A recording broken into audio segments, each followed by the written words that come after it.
Assalamualaikum warahmatullahi wabarakatuh. Waalaikumsalam warahmatullahi. Selamat sore, sugeng sonten kepada seluruh para pemirsa channel Wakia Indonesia. Alhamdulillah di sore hari ini kembali Wakia Indonesia menyapa panjenengan semuanya melalui program Mutiara Senja, menemani ngabuburit panjenengan semuanya menuju buka puasa. Dan di sore hari ini alhamdulillah saya sudah bersama salah satu praktisi budaya yang ada di Kota Malang, Ki Haji Joko Setiono, Ki Jackson Tiong. Assalamualaikum Ki. Waalaikumsalam warahmatullahi wabarakatuh. Wilujeng Ki. Alhamdulillah sehat. Alhamdulillah. Berkat doa para pemirsa juga ya, dan santri-santri di Wakia. Amin, amin ya robbal alamin. Insya Allah sehat selalu. Panjenengan semuanya para pemirsa juga insya Allah semoga sehat selalu. Amin ya robbal alamin. Dan di episode kali ini Mutiara Senja kebetulan bersama dengan seorang praktisi budaya, kita akan berbincang terkait dengan salah satu kebudayaan, salah satu kesenian yang menjadi tradisi atau hal yang sangat melekat dalam kehidupan kita. Nah, untuk kali ini karena kebetulan beliau tamu kita adalah seorang dalang, kita coba ngobrol tentang wayang kulit Ki. Nuwun sewu. Miwiti atur Ki, nuwun sewu. Di wayang kulit itu kan kita mengenal banyak sekali tokoh, banyak sekali tokohnya. Salah satunya adalah Begawan Abiyasa. Nah, mungkin di antara kita pernah mendengar atau bagi pecinta wayang kulit sering mendengar Begawan Abiyasa. Tapi siapa sebenarnya Begawan Abiyasa itu dan apa yang beliau lakukan sehingga beliau adalah sebagai tokoh sentral, salah satu tokoh sentral dalam cerita wayang kulit. Bisa dijelaskan? Sumonggo. Terima kasih para pemirsa. Salam sehat selalu. Semoga puasanya tetap jos. Amin, amin. Jadi begini, memang wayang itu adalah simbol spiritual ya. Jadi mistisnya spiritual kita itu digambarkan. Jadi bagaimana kita membayangkan sesuatu itu akan susah kalau tidak ada barangnya. Oleh karena itu wayang ini sebagai simbolis mistikisme dalam spiritual kita ya. Oleh karena itu wayang bukan apa-apa ya. Wayang itu ya kulit lulang biasa atau gapit biasa. Tapi kalau dia sudah dimainkan oleh dalang maka dia menjadi hidup, menjadi pitutur, menjadi keteladanan, tuntunan juga, tontonan dan tatanan dalam kehidupan. Sehingga wayang ini sebenarnya lebih pas ya, komplit.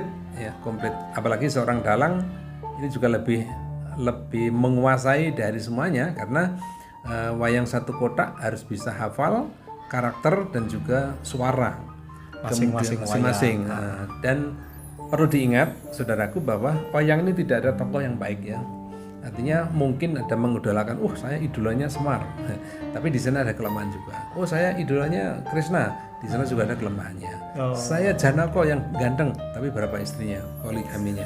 Saya Werkudara misalnya, bagaimana duduk dan sopan santunnya. Jadi semuanya itu adalah merupakan satu jiwa kita. Jadi Mas Ilmi, kalau misalnya pada saat ini kita mengupas tentang Begawan Abiyasa, ini saya pikir sangat tepat sekali dengan di bulan Ramadan ya. Jadi dia perlu banyak tafakur, banyak ta'aruf dan juga banyak semedinya, banyak puasanya, banyak siamnya, banyak posonya, banyak prihatinnya gitu ya. Jadi beliau ini memang sudah keturunan Trah ya, nanti akan menjelma menjadi Trah Barata itu. Jadi setelah Ramayana nanti akan muncul ini ya. Kenapa kok dipilihnya Begawan Abiyasa atau Abiyasa kecil ya. Abiyasa kecil ini memang sejak kecil dia suka meditasi ya, suka berpuasa, suka menyendiri, suka mencari inspirasi atau ilmu-ilmu ilahi kalau zaman itu gitu ya.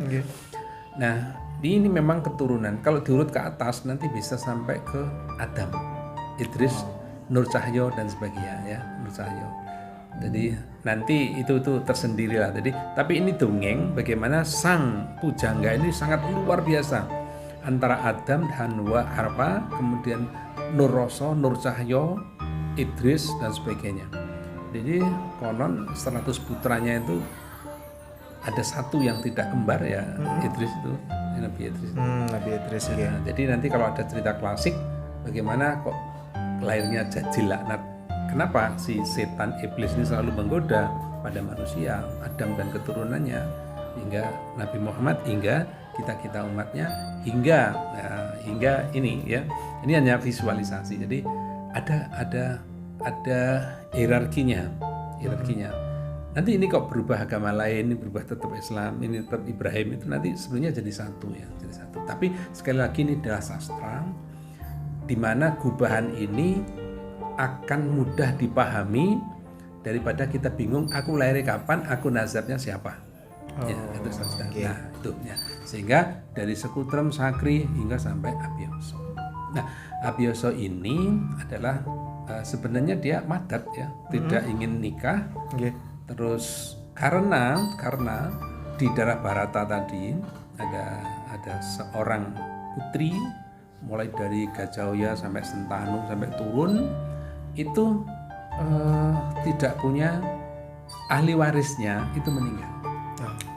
Ahli warisnya meninggal, akhirnya sang dewi ini tidak punya keturunan lagi, maka dia ingat anakku dengan laki-laki lain gitu ya. Saya punya anak dulu. Itu namanya Abiyasa yang sedang bertapa. Kemudian dipanggilkan, disuruh menikahi mantu ex bekas mantunya tadi. Karena anak laki ya. Sampai saya lupa ya. Anak laki-lakinya meninggal belum sampai mengurungkan keturunan di Hastina, maka dipaksalah si Abiyasa ini dari pertapan untuk pulang ke istana untuk menikahi janda dari dua anaknya tadi. Nah, itu ya. Akhirnya karena mungkin pelajaran yang saya ambil di sini adalah surga di bawah telapak kaki ibu, ridha Allah biridha walidain, maka sang Abiyasa ini sangat taat pada orang tua. Terutama ibu.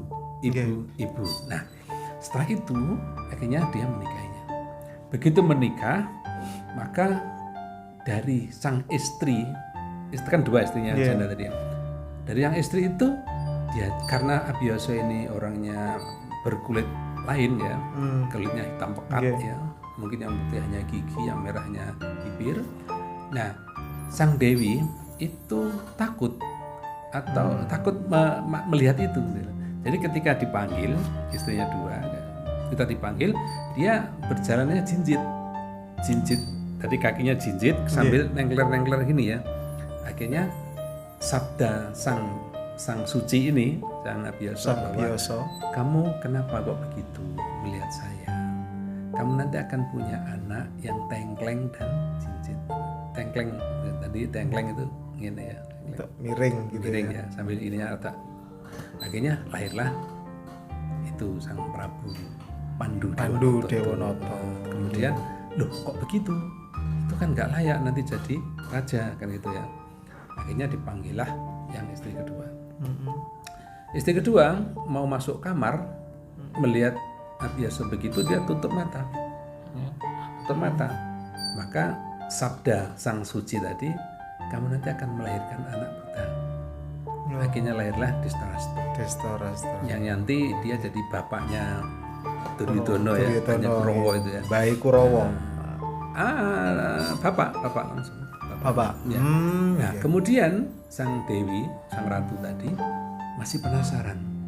Satu begitu, kedua begitu. Ingin lagi punya anak yang mungkin mendekati sempurna ya, tidak cacat. Akhirnya disuruh menikahi pembantu perempuannya.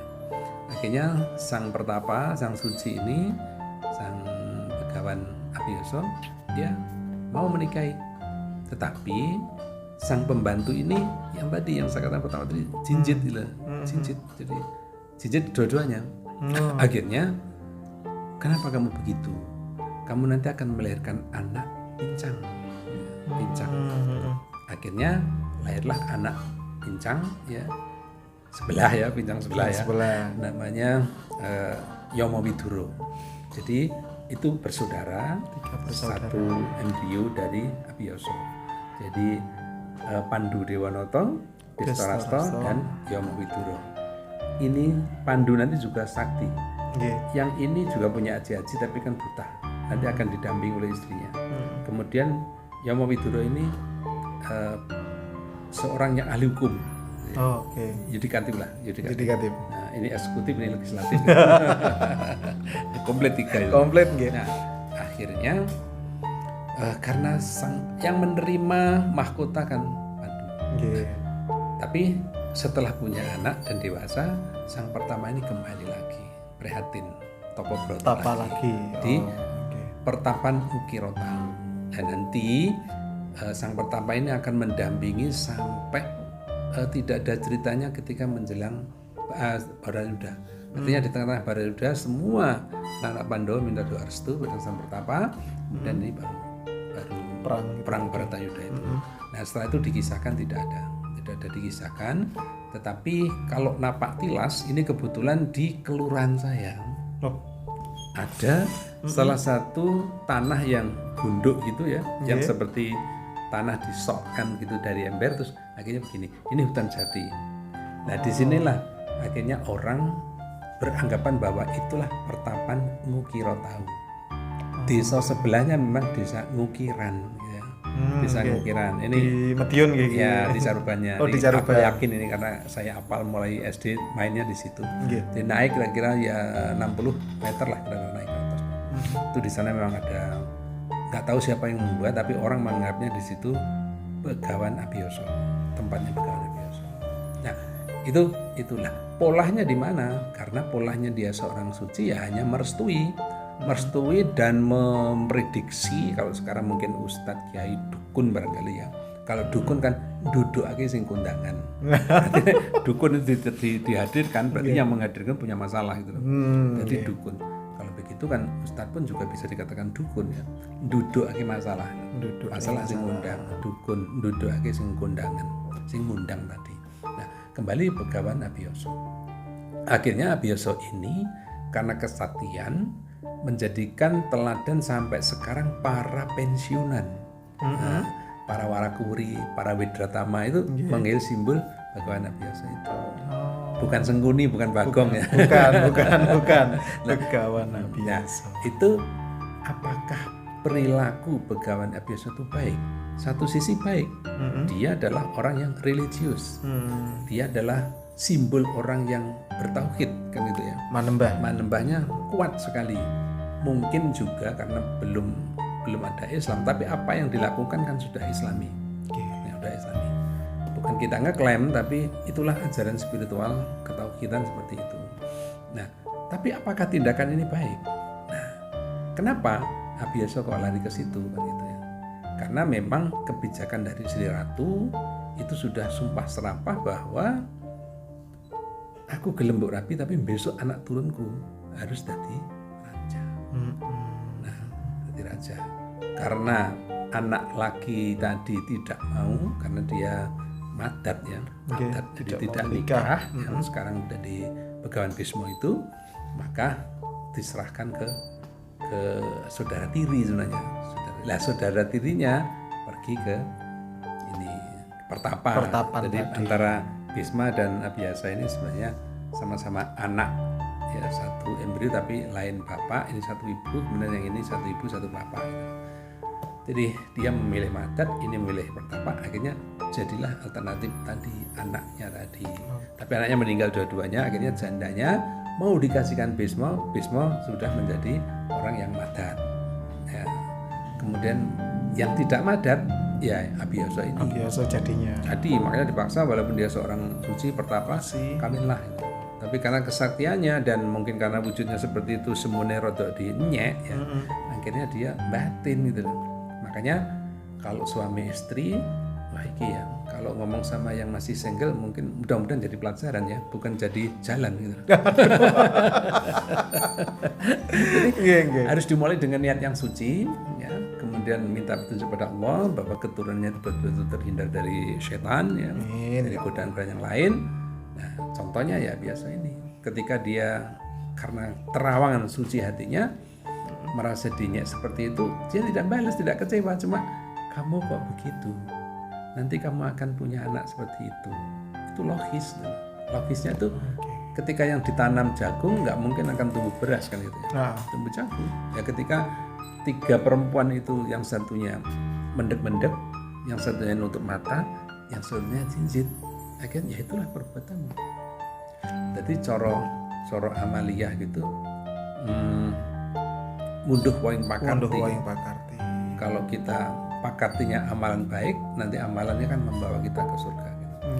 Itu makanya peristiwa seperti ini sebagai tuntunan tatanan, dikupasnya itu sebagai tontonan. Jadi wong sing dinasihati ora krasa dinasihati sebab sing nasihati adalah wayang. Wayang itu siapa? Apa dalang? Bukan. Bisa jadi itu adalah karakter ya, rohnya si dalang tadi. Nah, si dalang di sini kadang-kadang juga ada inspirasi yang di luar dari pakem yang dia siapkan. Gitu. Jadi kita misalnya dalang di mana gitu ya, sudah ditoto, tetapi kondisi tidak bisa menerima itu, maka dalangnya akan mengalir.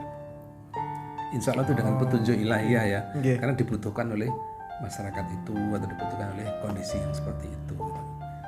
Itu. Nah, jeleknya, walaupun saya katakan tadi wayang sakodak tidak ada yang perlu diteladani, karena jeleknya apa? Akhirnya terjadi rebutan kan, karena si Abiyasa sudah menjadi pertapa, si bapaknya, anaknya itu yang namanya Pandu Dewanoto yang dia mendapat warisan sebagai anak pertama negara Astina, dia punya kesiku. Jadi ketika sudah kawin dengan Dewi Kunti, punya Puntadewa, kemudian Werkudara dan Janaka 3, itu pun juga kawin Gandarwa ya. Kawin Gandarwa itu ceritanya tidak bersetubuh Dedemitan. Kawin gendruwo. Jadi istilahnya kalau saya memuja Bathara Darma, maka anak saya seperti Darma, Prabu Darma Kusuma ya Puntadewa sing bareng. Terus Bayu, Indro. Nah, disinilah yang rahasia yang tidak atau belum terungkap atau mungkin tidak ada keberanian untuk mengungkap ya. Sebenarnya Dewi Kunti itu bersetubuh enggak sih dengan Pandu misalnya ya. Ternyata karena si Dewi Kunti ini punya aji-aji Kunto Wekasing Dewa tanpa lawang. Kunto Wekasing Dewa tanpa lawang ini kalau menurut Mbah Nartosabdo ya. Artinya Kunti itu punya aji-aji di mana itu diucap itu akan datang. Contoh misalnya ketika dia masih perawan, dia merguru. Dia harus berguru, kemudian aji-aji itu diucapkan, dihafalkan ketika dia mandi. Kalau kita berpikir zaman dulu mandinya kan pancuran terus di kayak gedek kanan kiri ya. Bilik gitu ya. Bilik. Atas kan tidak ada tutup. Ya, bilik. Bisa bayangkan ya? Jangan dibayangkan. Ini poso. Sebentar lagi berbuka. Ini poso jangan dibayangkan. Nah, siap. Di bilik seperti itu kemudian dirapal. Dirapal doa itu akhirnya datanglah Bathara Surya. Bathara Surya datang. Bathara Surya adalah saya adalah sinar. Kita bayangkan, oh berarti di mana ada sinar masuk di situ ada keindahan kan gitu ya. Ada penerangan, ada. Nah, akhirnya di situ hamil. Kang Bathara Surya itu laki kan. Loh, apa gunane Kunti kowe ngundang aku? Nek ora oleh gawe. Nah, di situ sudah keadaan telanjang kan, mau mandi. Ya sudah, gawene apa? Ya semua kuwi. Akhirnya hamil. Begitu hamil nangis. Kok bisa begini? Bapaknya Gundi Bojo marah. Akhirnya dimarahi, datanglah Bathara tadi. Nanti anakmu lahir dari telinga, bukan dari rahim. Berarti kamu masih perawan. Kita kan bingung bayangkan. Lahir dari telinga, lewat telinga kan gitu ya. Nanti anaknya dinamakan Karno itu ya, Adipati Karno. Kalau sekarang ditiru orang sekarang dengan apa? Sesar kan? Anaknya 3 tapi masih gadis. Masih gadis. Masih perawan. Masih gadis tapi tidak perawan. Anaknya sudah 3 tapi dia masih gadis. Walaupun sudah tidak perawan. Nah, itulah kira-kira imajinasinya orang dulu dibandingkan orang sekarang. Seperti ini Mas Ilmiah. Seperti Sastro Jendro Hayuningrat Pangwating Diyu. Sastro Jendro, sebuah tulisan, sebuah sastra, sebuah tulisan, sebuah ilmu ya. Jendro yang dimiliki oleh sang pemimpin, sang raja Sastra Jendra Hayuningrat untuk melestarikan, mengamankan, menguri-uri dan mengopeni dunia rat. Pangruwating diyu itu kan raksasa. Raksasa itu kan jahat, Memolo. Berarti segala sesuatu petunjuk untuk hold up lagi, untuk revisi lagi, untuk pangruwatan lagi, itu kan namanya Hayuningrat, pangruwating diyu. Jadi sifat yang raksasa tadi diperbaiki menjadi indah. Bisa jadi salon kan, tukang potong rambut, Permak. dipermak, kan itu. Jadi itu kira-kira zaman dulu sudah ada, tetapi dengan bahasa lain ya. Kalau dulu dengan puja-puji, kalau sekarang dengan salon. Kalau dulu aja panggur di gitu. Sekarang udah dikawat Mbak Api, dihel. Itu ya, kira-kira itu Mas Irwi. Siapa tentang siapa sih Begawan Abiyasa? Ya. Oke, itu tadi siapa sih Begawan Abiyasa. Nah, kemudian Begawan Abiyasa ini yang merupakan kakek dari Pendowo nih, kakek dari Pendowo dan Kurawa ya, betul ya. Tirakatnya tadi kan disebutkan oleh beliau bahwasanya di pertapan Ngukiro Tahu. Nah, itu apa yang beliau lakukan selama tirakat atau selama berpuasa di situ? Apakah dia itu ngening no cipto atau apa? Kemudian nanti setelah beliau selesai bertapa, nah tadi itu punya menikah ya, diambil selama bertapa dia diambil. Selama bertapa diambil, kemudian punya kembali lagi ke situ. yang tadi itu ya. Apa yang beliau lakukan di pertapan? Pada waktu dia masuk ke pertapan, saya pulang. Oh, kayaknya. Jadi saya nggak nginceng apa yang dilakukan. Tapi bolehlah kita telisik ya. Kita telisik dengan analogi kita bahwa apa sih yang kita perbuat ketika kita harus prihatin, harus memper. Di dalam tubuh kita ini kan ada 9 lubang ya, jadi yang disebut dengan Babakan Songo. Jadi dia meper nafas anfas, meper netranya, meper telinganya, meper segalanya ya. Lubang 9 itu mulai dari hidung dan juga tutupnya itu dipeper. Artinya kita juga pernah kan, kita ini berkontemplasi. Ya, saya yakin teman-teman kalau sholat itu akan berkontemplasi bagaimana kita menghadirkan ruh ilahi. Minim itulah bagaimana kita jadi ini konsentrasi. Nah, bisa jadi keteladanan diurut mulai dari kita, kemudian wali, terus naik ke atas sampai sahabat Nabi, sampai di Wairo dan sebagainya. Tentu saja yang dilakukan adalah tidak ada sesuatu yang masuk atau diundang kecuali roh ilahi kan gitu ya. Roh ilahi.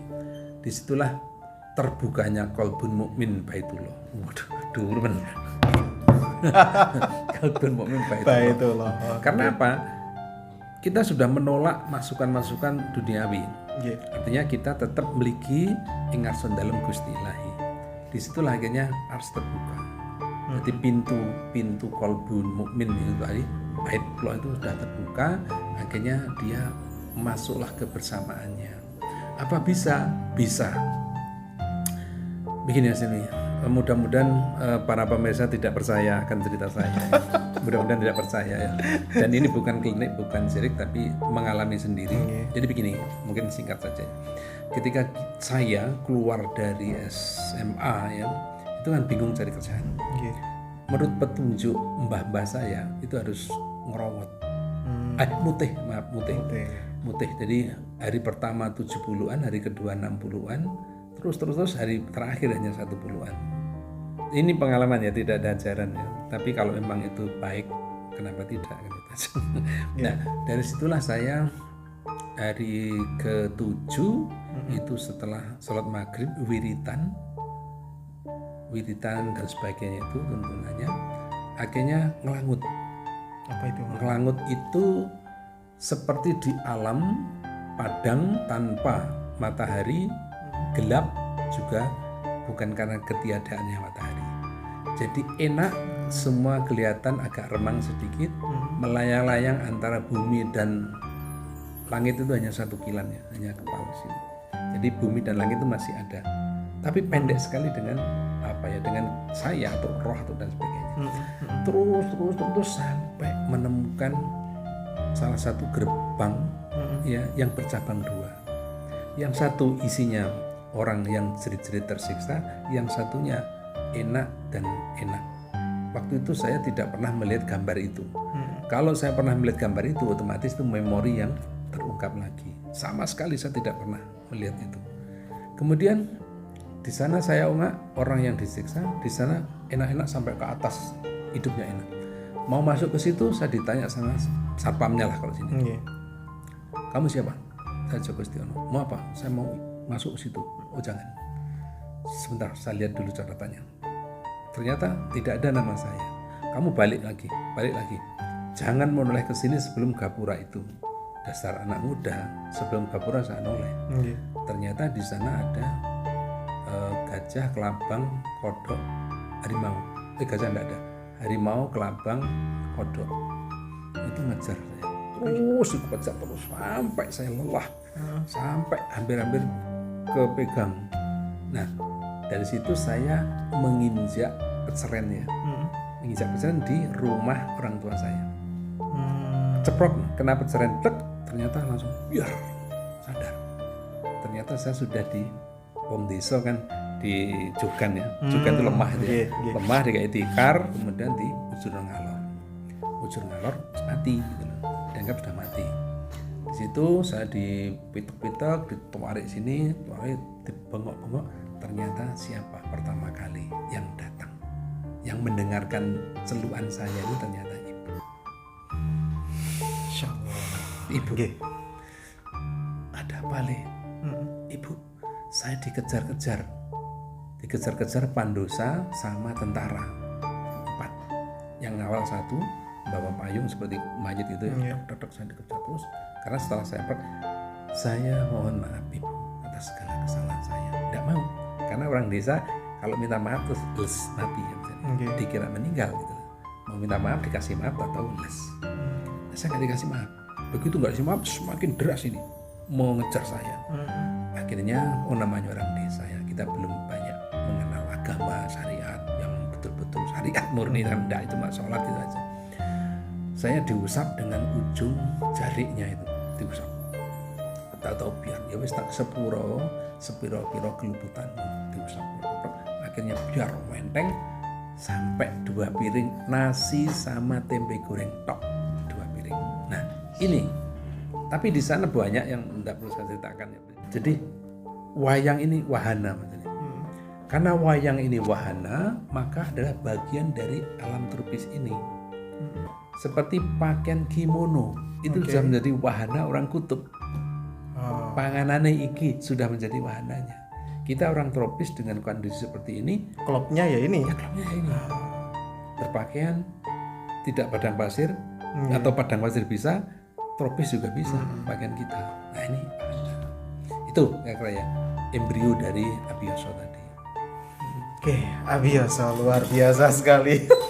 Iya, kalau mau menekuni memang ya. Tadi nanti ya banyak sekali tuh. Tapi ada mungkin sisi lain, Mas Ilmi bisa. Sisi lainnya Begawan Abiyasa itu kalau setahu saya mungkin nanti panjenengan bisa ngasih komentar. Begawan itu beg artinya kebek, gawan iki gawane. Artinya penuh apa yang dibawa. Artinya dia mungkin yang seperti disampaikan tadi wis menep prosone, gawane ilmune ya wis akeh. Kan gitu nggih. Ngoten. Tahu saya gitu. Oh, mboten. Sinusul. Ya, bisa saja itu untuk majemuk ya, memudahkan pemahaman. Kerikil-kerikil sikil. Oke. Nek rembak ya. Napa iki? Bu. Turun ngarang kok. Keripik. Gedang godho telo. Sing Padang Sawetara. Nah, itu yang mungkin ada lagi, tapi akibatnya apa? Apakah itu baik? Satu sisi yang saya katakan tadi baik ya untuk dunia mitos. Tapi untuk dunia sains atau logosnya, nah ini ya, tadi teman-teman dari mitosnya ya. Sekarang dari logosnya. Sebenarnya beliau itu menerima mahkota. Karena dipercaya dialah yang mampu menjadi raja. Tetapi karena mulai kecil sudah terbiasa untuk bertapa, bersuci dan sebagainya, maka merelakan. Oke, saya tidak menerima ini. Madat tadi. Ya, enggak, kan sudah pernah punya anak ya, yang madat Bisma. Nah, akhirnya jadilah dia kembali ke pertapa. Akhirnya negara Astina dititipkan, gitu loh. Dititipkan kepada Dhestarasto yang buta tadi, adiknya. Ya. Karena apa? Karena si Pandu kesiku ketika manten Nanyar jalan-jalan dengan Madrim. Tadi istri pertama kan Kunti, dapat anak 3 Dewi itu. Kunti sama Dewi Madrim. Dewi Madrim. Dan Dewi Madrim nyidam kan gitu. Ayo Kang Mas jalan-jalan di alas Kamyoko. Nah ternyata di sana ada dewa yang kesiku. Dewa yang kesiku akhirnya disot jadi kijang. Jadi sana kesiku mungkin berbuat salah gitu ya. Watakmu kok koyo kidang. Kesiku katanya kakak beradik pacaran, sehingga dia kesiku turunlah menjadi kijang. Kijang itu berpacaran. Nah, Abiyasa juga Pandu dengan Dewi Madrim kan ya pacaran. Dia akhirnya dikira nyindir. Dan itu bisa ngomong. Kijang Prabu Pandu itu punya aji-aji yang bisa mendengarkan omongan itu. Kayak Angling Darmo. Seperti Angling Darmo. Jadi Aji Ginem. Aji Gineng. Panah, das, matilah dua-duanya itu. Akhirnya jadilah sesungguhnya wujud aslinya dewa. Akhirnya mengatakan bahwa, wahai Pandu, kamu nanti akan habis kesetiaanmu dan akan habis umurmu jika berhubungan dengan perempuan. Wes. Kawani. Nah, hubungannya dengan tadi Bathara Darma dan sebagainya itu apa hubungan betul apa hanya hujan gitu kan? Simbolik atau mungkin yang betul-betul berhubungan itu dengan Madrim malah bisa. Nah, akhirnya lahirlah si Nakula Satya itu, tapi ini Pati Obong ya akhirnya ya. Begitu ini Pandu dan Madrim meninggal, maka dikuasailah Astina itu oleh Dhestarasto. Keenaan. Setelah keenaan, akhirnya Duryudana Jokopitana itu masih muda diangkat jadi raja. Siapa yang angkat itu? Sengkuni kan yang bisi terus. Patih Sengkuni. Yang dengan Dhestarasto yang buta tadi. Patih Sengkuni itu membujuk terus karena apa? Punya keponakan 100 orang, makannya dari mana, rezekinya dari mana, hidup sumbernya dari mana, kalau tidak jadi raja, gitu loh. Nanti kalau nggak jadi raja, khawatir nggak bisa makan. Apakah Sengkuni itu salah? Benar kan? Iya mikir ya. Tapi kenapa setiap ada kesalahan, wah Sengkuni nih. Gitu. Di pemerintahan kita juga, wah Sengkuni. Adu domba Sengkuni gitu loh. Bahkan rumah-rumah nggak ada yang masang gambar Sengkuni ya. Nggak ada. Malah sing api-api gambar sembahyang api-api. Nah, padahal Sengkuni tujuannya baik untuk sumber pangan dan kehidupan ponakan-ponakannya tadi, anaknya lah gitu ya anaknya. Sekarang apa yang menjadi buah dari Begawan Api, tirakatnya Begawan Api. Buah tirakatnya. Tentu dia terhalanglah Warono yang menghalangi dirinya dengan Qalbun Mukmin Baitullah. Kalau sudah keluar masuk Datullah, Sirullah, Sifatullah, Af'alullah. Apa yang dia artinya mungkin dia bisa jadi waskito ya. Kita masih ada orang seperti itu, ada orang yang waskito. Waskito sekarang masih ada ya. Jadi karena kesucian hatinya, maka dia menjadi sang begawan tadi. Jadi wan ini semua kan hanya julukan karena dia ahli di bidangnya ya. Negarawan, kamerawan, wartawan, karena dia ahli dalam warta. Nah, keturunan Pandowo, ya, atau anak-anak Pandowo atau cucu-cucunya Pandowo itu selalu berguru spiritual pada Abiyasa. Jadi misalnya punya masalah kalau zaman sekarang mau cari kerja dan sebagainya, selalu ke tiangnya. terus kemudian mau Bharatayuddha selalu ke Eyangnya. Tapi Eyangnya ini hanya memberikan restu tentang resiko dihadap. Jadi ya kebanyakan begitu yang dalam cerita itu ya. Kalau menggak ojo ini jarang. Cuma menunda waktu itu menjadi iya. Nah, menunda waktu kan ada orang punya feeling gitu ya. Kalau mak geluduk-geluduk, ya mendung. Ojo mulai saiki entenono den kas. Kan banyak orang seperti itu ya. Ini bukan karena sakti, karena dia ngiling-ngiling. Terus ada seorang sepuh dalam agama ya. Oh kamu Setuwage, ojo berjodoh dengan Senen Pon. Ini bukan karena kesaktian. Karena dia sudah banyak pengalaman bahwa Setuwage Senen Pon itu akan terjadi seperti ini. Akan terjadi bla bla bla bla bla. Ini bukan klinik, tapi ini sains bahwa orang sudah niteni secara statistik. Jadi banyak kan kita keliru ya. Banyak keliru berarti wah itu. Kalau dokter, karena sudah banyak pasien yang sama, maka ketika ada pasien yang datang dengan rasa yang sama, maka tek tek tek tek obatnya ini. Itu. Ya apa? Masuk. Oke, masuk. Masuk guys. Oke. Jadi orang kok terus muka lu sakti kayak gini. Enggak. Jadi tidak ada sesuatu yang lebih kecuali karena dari Allah Gusti. Jadi kadang-kadang kita masih takut ini kesana kemari, mendek-mendek dan sebagainya. Mendek-mendek itu hanya aturan syar'i aja. Kita ketemu presiden harus begini. Tapi presiden Pak Jokowi dan kita sama. Sebenarnya sama. Di hadapan Tuhan, di hadapan hukum dan sebagainya. Hanya tata aturannya. Mosok nyelowonong ke istana kan tidak. Gitu. Alhamdulillahirrahmanirrahim, luar biasa pemirsa Mutiara Senja. Sampai keter. Luar biasa pemirsa Mutiara Senja, obrolan kita di sore hari ini bersama salah satu praktisi budaya di Kota Malang bersama Ki Joko Setiono. Matur nuwun sangat Ki Joko untuk waktunya panjenengan. Insya Allah kita bersua kembali, berjumpa kembali di lain kesempatan.